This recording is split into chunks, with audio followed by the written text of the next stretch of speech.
بسم اللہ الرحمن الرحیم۔ ناظرین، امید ہے آپ سب خیریت سے ہوں گے۔ اللہ تعالیٰ کرونا وبا سے سب کو اپنی حفظ و امان میں رکھے۔ آج کل کافی سارے موضوعات اکٹھے ہو چکے ہیں۔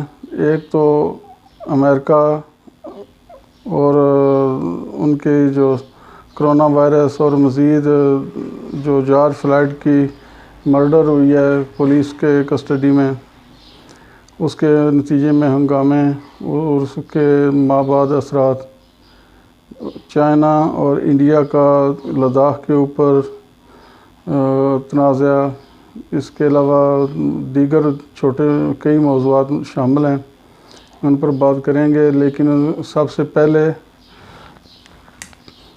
ہم اپنے ایک نئے ہمارے ساتھی ان کا تعارف کرانا چاہتا ہوں۔ ان کا نام ہے حافظ حسان منیم، ہمارے نمائندہ خصوصی ہیں ملان نیوز کے UK میں۔ نہایت محنتی اور قابل انسان ہیں اور ان کا صحافت میں کافی اچھا تجربہ ہے، خوش اخلاق ہیں اور اپنے کام کو بڑی تندہی سے انجام دینے والے ہیں۔ تو UK میں ہمارے ریپریزنٹیٹیو ہیں اور ہم ان کی کامیابی کے لیے دعا گو ہیں۔ اور کسی طرح کی خبریں یا اشتہارات ہوں تو اس سلسلے میں ان سے رابطہ کیا جائے۔ تو اس کے علاوہ ہمارے کئی موضوعات ہیں، جن میں سب سے پہلے پاکستان کا ذکر کرتے ہیں کہ یہاں پر آج کل کرونا کے حوالے سے جتنی کنسپریسیز چل رہی ہیں عوام میں اور حکومت میں، کیونکہ لاک ڈاؤن کبھی نرم کر دیا جاتا ہے، کبھی سخت ہو جاتا ہے، اور عوام جو ہیں وہ تاثر یہ لے رہے ہیں کہ شاید لاک ڈاؤن نرم کرنے سے کرونا بھی ختم ہو گیا۔ حالانکہ کرونا اپنی نہایت تیزی اور شدت کے ساتھ اس وقت پورے ملک پہ حملہ آور ہے اور سب کے لیے خطرے کی گھنٹی ہے۔ کوئی بھی آدمی کسی بھی طرف بازار میں جائے، اپنے پورے حفاظتی پروٹوکول میں جائے، ماسک، سینیٹائزر، دستانے، یہ سب چیزیں اور ایک دوسرے سے دوری نہایت ضروری چیز بن چکی ہوئی ہے، کیونکہ اس وقت تک کرونا کی نہ تو ویکسین دریافت ہوئی ہے، نہ کوئی ایسی قابل اعتماد دوا ہے جس کو استعمال کر کے لوگ اس وبا سے جان چھڑا سکیں۔ تو اموات کی تعداد بھی بہت زیادہ ہو چکی ہے، تو چاہیے کہ ہر آدمی اپنا خود خیال کرے، اپنے بچوں کا خیال کرے اور جہاں تک ممکن ہو سکے اس سے بچنے کی کوشش کریں۔ لیکن اس سے گھبرائیں نہیں، کیونکہ گھبرانے سے یہ مزید کام خراب ہونے کا خطرہ ہے کہ گھبراہٹ میں بندہ ایسے کام بھی کر جاتا ہے جو نہیں ہونے چاہیے۔ مثال کے طور پہ خوف و گھبراہٹ میں اپنی فیملی کو پریشان کرنا، محلے دار، ملنے والے دوست یار، تو یہ کافی مسائل ہوتے ہیں۔ بہرحال اللہ تعالیٰ سب کو اپنی حفظ و امان میں رکھے۔ اور امریکہ کا جہاں تک تعلق ہے، امریکہ میں کئی طرح کے لوگ بستے ہیں جو مختلف کمیونٹی سے تعلق رکھتے ہیں، جن میں جو مین کمیونٹی ہے امریکہ کی،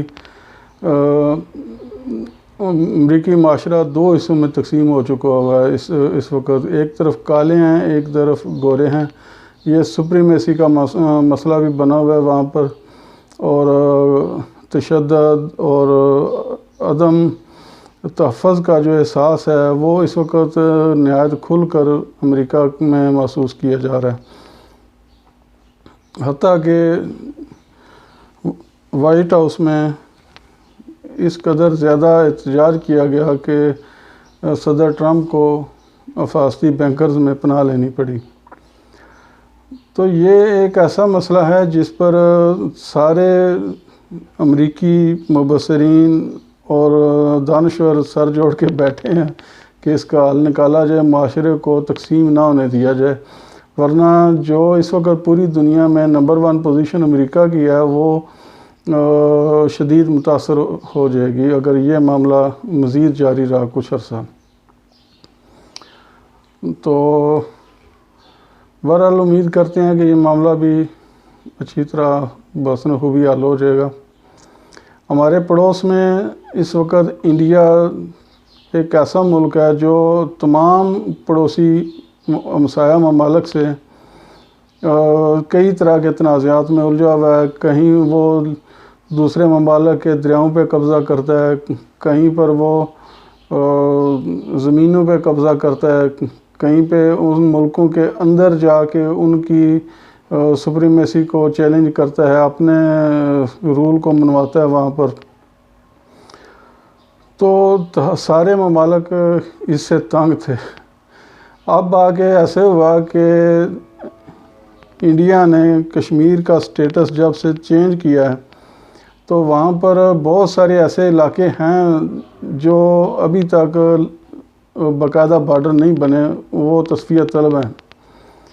تو چائنا کے بہت سارے ایسے علاقے تھے جن کے اوپر انڈیا نے ناجائز قبضہ کیا ہوا تھا، اپنی حد بندی بنائی ہوئی تھی کہ یہ ہمارا علاقہ ہے، خواہ مخواہ آگے بڑھتے جا رہے تھے۔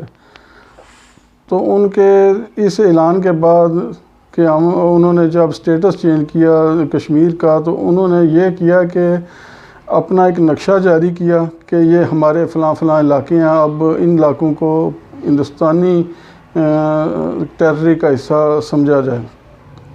حالانکہ اس میں بہت سارے علاقے نیپال کے بھی تھے اور چائنا کے بھی تھے۔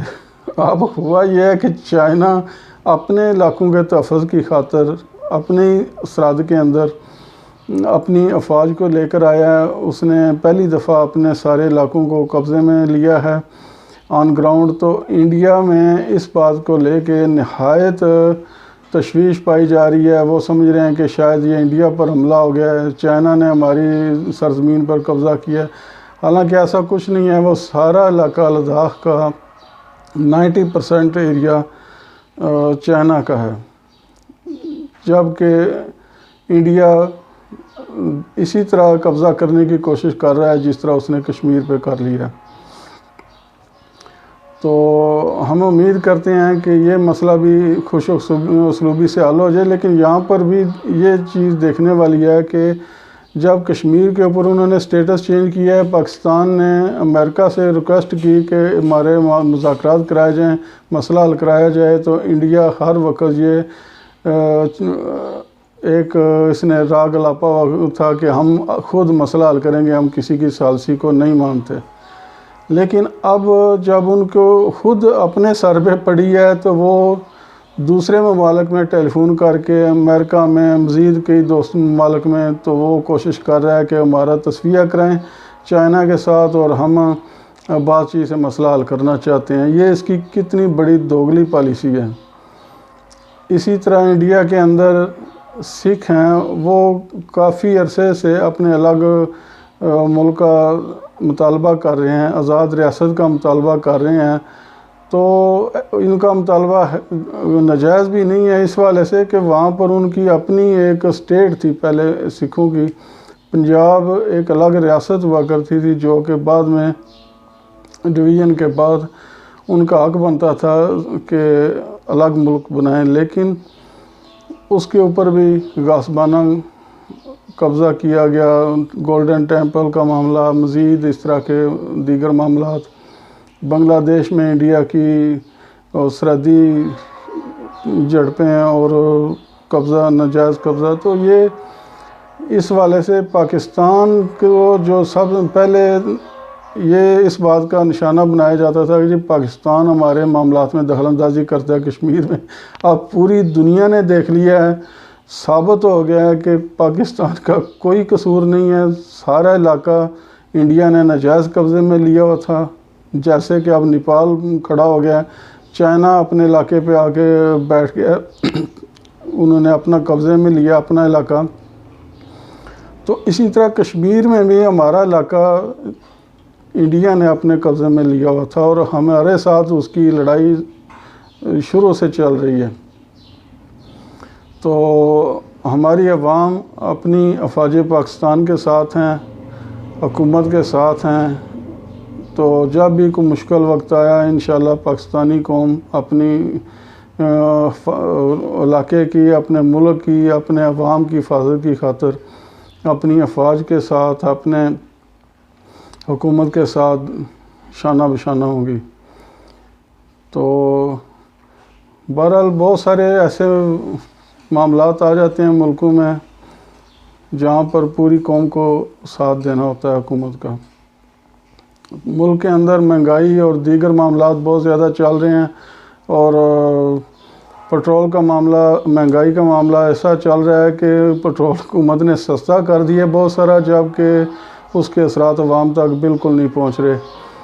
پٹرول نایاب ہو گیا ہے، کہیں پر بھی نہیں مل رہا، اور جو مل رہا ہے وہ بہت مہنگا مل رہا ہے۔ بازاروں میں اشیاء اس قدر مہنگی ہو گئی ہیں کہ جی پٹرول مہنگا ہے، ہمیں مل نہیں رہا، اور ہماری ٹرانسپورٹیشن اور یہ وہ بہت زیادہ ہو گئی ہے، لہٰذا مہنگائی کرنے پر مجبور ہیں۔ تو حکومت کو اس معاملے پر نوٹس لینا چاہیے اور ذخیرہ اندوزوں اور مہنگائی کرنے والوں کو روکنا چاہیے، تاکہ عوام کو بھی اس حکومتی اقدامات کا فائدہ حاصل ہو سکے۔ انشاءاللہ دیگر معاملات پر پھر ساتھ بات کرتے رہیں گے۔ اپنا خیال رکھیے گا۔ بہت بہت شکریہ۔ اللہ حافظ والسلام۔